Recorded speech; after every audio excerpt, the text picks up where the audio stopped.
directement notre littoral. L'image restera dans l'histoire. Après 6 jours d'errance, le 19 novembre 2002, le Prestige se brise et s'abîme au large de la Galice. À son bord, 70 000 tonnes de pétrole brut menacent les côtes françaises et espagnoles.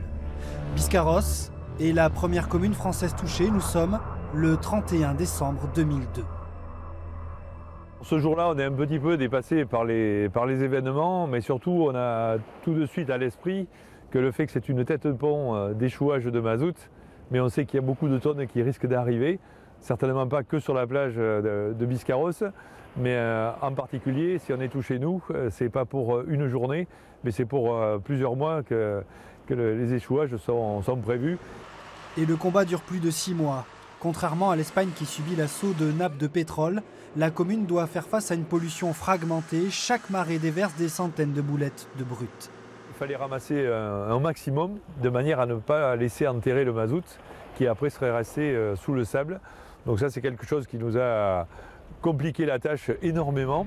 Au final, l'addition pour Biscarrosse s'élève à 120 000 €. Débute alors une longue bataille judiciaire. Première victoire en 2003, le Fonds international d'indemnisation pour les dommages dus aux pollutions par les hydrocarbures verse 44 000 € à la commune. Pas assez pour le maire qui poursuit la procédure et doit attendre 15 ans avec la décision la semaine dernière du tribunal de la Corogne qui relève l'indemnisation à 84 000 €.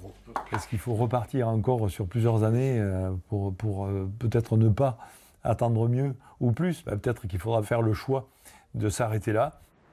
La faune a aussi payé un lourd tribut, notamment les oiseaux marins. En 2002, Olivier et Laurent sont bénévoles pour la Ligue de protection des oiseaux. Ils n'ont rien oublié.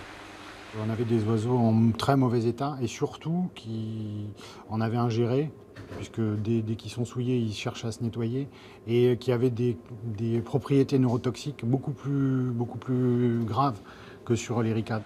Le naufrage du Prestige sera en quelque sorte un mal pour un bien. En pleine crise, le département de la Gironde investit dans un centre de soins adapté.